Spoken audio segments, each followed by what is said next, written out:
Hey everybody, it's Doc Green, the Road Scholar, back out here again, Amerifield in the East Texas oil fields. To be honest, I haven't been in West Texas in quite a while. I get a lot of people calling me up, sending me messages and things, and asking me why I have not been putting anything about Amerifield on my YouTube channel lately. The reason is because simply Amerifield's been going through some changes. Some of you are aware.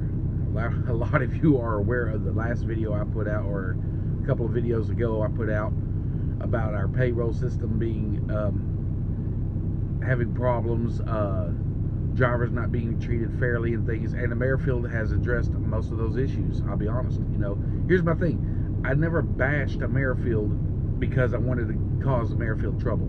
That was not the reason. The reason that I put those things out here about Amerifield was simply because Amerifield had some problems and issues, and we couldn't get a hold of anybody, and that was a way to get them to respond, and they did. They responded quite well.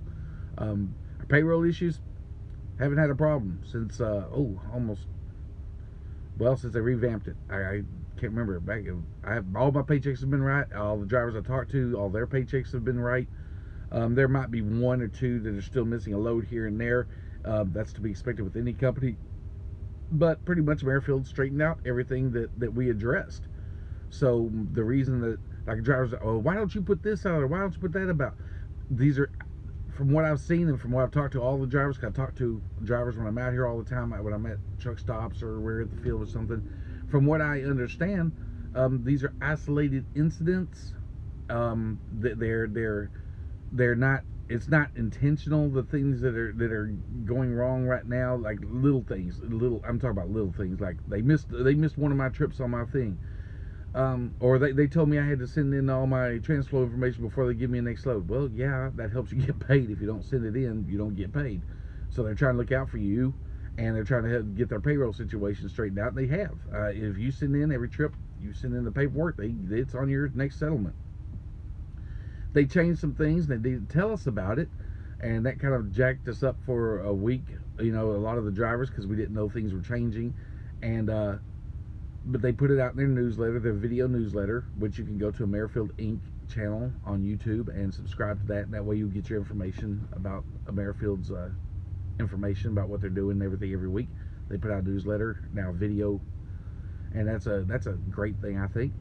But the reason a lot of drivers come to me and they say, well, Doc, can you tell about this on your YouTube channel? Can you tell about that on YouTube? To be honest, there's nothing negative to say right now. I mean, there really isn't. They're treating us fairly. They got the day cabs back in line with the rest of us. They corrected everything that was causing issues out here. So, I mean, I've been doing this for driving over 20 years, and I realize that somebody's going to have a problem with the company at some point, sometime, every time. I mean, it's just, no company is perfect. So, but they have corrected a lot of their issues. So a lot of people are going to, I know, I'm already going to hear it already. Some guys are going to just put on here, oh, they didn't do this and they didn't do that.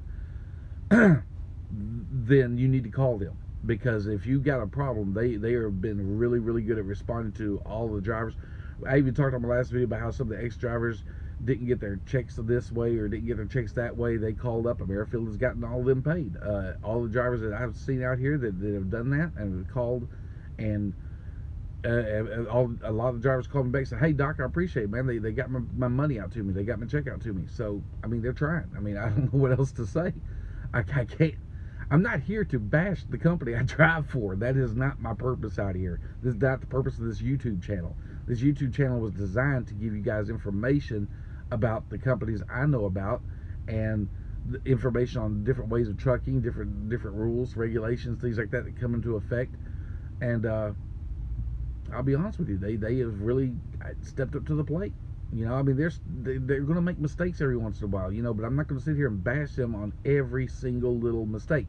If they do something that affects the company whole wide or something, and it's a negative thing or anything, I'm going to call them and see why, and if they can give me a great answer as to what happened or anything. I'm not going to sit here and bash them over it. I'm just not going to do that.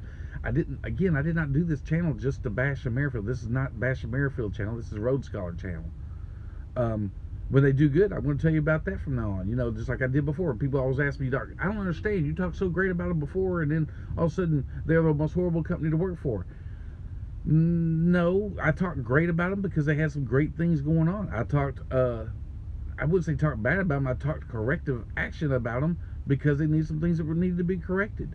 And they have done that. I don't know what else to tell you. A lot of people say, well, you sold us out because now you're not putting up videos about what they're doing wrong. I didn't sell you out. I didn't sell them out. I didn't do any of that. When I put things on there that they were doing wrong, it was things that I felt were massively wrong and incorrect and everything, and they addressed them. So I don't know what to tell you. Again, my channel is not out here to bash the company that I drive for. It's not to bash any company. And I guess, sometimes I get things happen, but lately when I call them, they correct them. Or when other drivers call and ask, what's going on. Like right now, we're all sitting around. Things slowed down for us for a couple of weeks out here.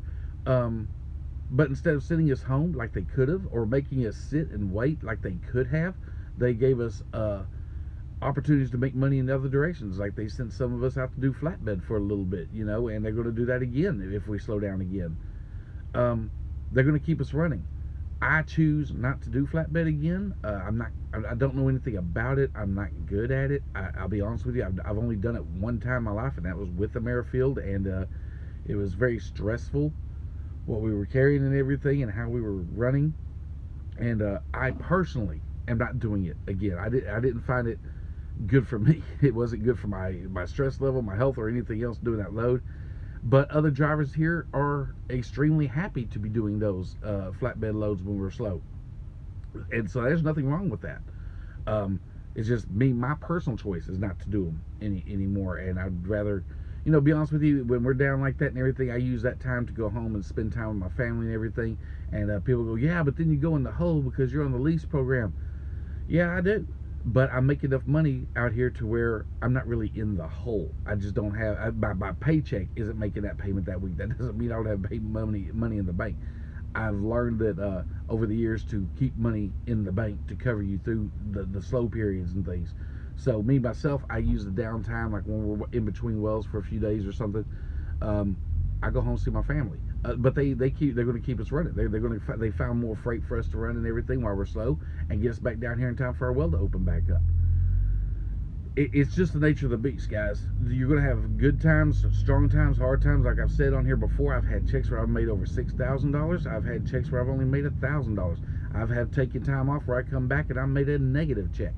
That has nothing to do with the Amerifield. That has to do with me and the way that I run. But I try to explain this to guys, especially get new guys getting in the lease programs and stuff. Make sure you have enough money in the bank to get into a lease program. Don't just come in here thinking everything's going to be hunky-dory and boom, you're going to be going. I don't know about your luck, but my luck works like this. When I joined the lease program, it was rough. I mean, because they're taking out extra money at first, $500 a week for escrow and things like that for 10 weeks, and it was real rough. But I pushed through it. And a lot of drivers come out here, and at that time, I didn't even have the money in the bank to cover me through it. I just had to get out here and keep hustling and keep pushing and keep pushing. And once I made it through there, boom, my paychecks went way up. And then we had a slow period during all that time where we were running real slow and everything. And a lot of drivers turned in their trucks because they said, well, this is what they promised you. It's exactly what they promised you. It's exactly what I told you on this channel. If you don't have money saved up in the bank, at least a few $1,000s, you need to start off as a company driver. Save your money. Don't just join a lease program at zero in the bank. Something always going to happen. My luck is, as soon as I signed it, we got slow. That wasn't Amerifield's fault, and I still had to make my payments. But I knew that from being out here before and everything, being a truck owner before, so I worked my way through it. Amerifield has done a lot of improvements. Our payroll system has been fixed. I remember complaining because for a while there, they were putting other trucks priority over us in line, and we were stuck waiting on wells 12, 15, 16 hours, and these other trucks are going around us. They fixed that problem. Drivers out here like right now talking about, well, I still have to wait at the well 7 hours, 8 hours. It's going to be that way sometimes. I'm sorry. It's just no one's getting priority over anyone else that I can see. I had some owner operators call me up and say, well, they're putting the green trucks in front of us. No, I went out here and I watched, I looked at everything. That's not happening. They're not taking priority of green trucks over owner operators right now. Um, Now there have been times I think I've seen where owner operators are frustrated and they put all of us on one well and everything. I see all these green trucks out here. Yeah, a lot of that is because they sent the owner operators have chosen not to work, 60 trucks on one well or anything while we're down, while we're waiting on another well to come up, so they go home. It's not taking priority over you. It's just a lot of the drivers, owner operators, went home.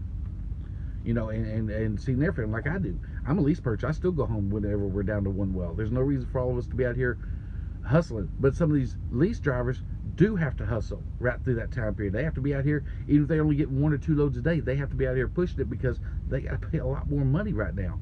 So, and that's the sacrifice they're going to have to make until they get through the rough part. Anyway, I just want to put it out here that Amerifield has made a lot of significant changes, a lot of great changes, a lot of things pushing in the right direction that I can see. By no means am I saying everything is perfect, but it's gotten a lot better. People going, well, man, if it's gotten so much better, why are we running so slow right now? It's the nature of the beast, dude. I mean, Amerifield doesn't control how fast the well goes or the stages on a well. That's not, has nothing to do with Amerifield. Why are they hiring in more drivers? We're growing. It's simple as that. And again, if you're slow right now or anything, and you need to make money or you need to make loads or anything, and we're not moving right, call dispatch. Let them know that you want to be put on some of these other type of loads or something until things pick back up. It's gonna, and that happens with every company. I talk to Pinnacle drivers, I talk to 1845 drivers, I talk to Cisco drivers, Eagle River drivers. Everybody has the same situation, and everyone goes, "Oh, this company sucks." No, it's not like that. If you think you're going to make $5,000, $6,000, $7,000 every week out here as a lease purchase, or $8,000, $9,000, $10,000 as an owner operator, you're badly mistaken. It's not going to happen every week. I mean, things are going to go slow for a couple of weeks sometimes while wells are down or while things are getting fixed or weather even affects us. Prepare for those. Anyway, guys, I just want to let you know because a lot of people are asking me why I haven't put any videos out here. That's why I haven't had anything to put. I wanted to wait to see how the company was moving in certain directions and everything. Some things I don't understand why they're doing it, but it hasn't affected the company negatively, really. It may upset some individual drivers as to why things are changing a certain way, but the company as a whole, it didn't affect negatively. So I didn't see any reason to bash my company over it. Anyway, that's what I want to put out here because some people are asking me why I haven't been doing any videos or anything. I was waiting, seeing how things were going to go. A lot of drivers got upset when it first happened. Oh, they're still doing this, they're still doing that. It took them time to fix these problems. It took them time to address a lot of these issues. And I told you on the video, it wasn't going to happen overnight. It's been over a month, almost 2 months now since I put out the other video, and they have improved a lot. Some people say, oh, now they're paying you off money, they're giving you, no, again, I don't accept any money from the office for these videos. I've never gotten a recruitment fee, and I know that they paying a bonus right now for drivers that we bring on. I've never gotten to pay any kind of bonus for drivers that came on because of my YouTube channel or anything. I'm not going to lie to the drivers. Now, I may not know your specific situation or anything, but I'm not here to put on individual situations. I'm here to put on wide general knowledge, and I don't know every single driver in Amerifield. I don't know every single problem in Amerifield. I don't know every single thing about Amerifield, but I do know the things that are wide and in general and that affect us all. And if there's something going wrong, I'll call them first. If they respond, that's great. If not, I'll put it on video. That's the reason I haven't been able to put anything negative on here. They've responded quite well. I didn't put anything positive on here for a while because I wanted to see if these things were going to stick. Most have. Most of their improvements have stuck. They corrected most of that action. I don't have anything bad to say. I just don't. So that's where I stand at on that. I just want to clarify that up. I will get back to start doing more videos, more regular trucking videos, talking about other companies and everything, and how I see that they're handling their situations and the things. but I'm not here to bash any company into the ground. I'm not here to destroy a company. Anyway, that's all for this video. Thanks.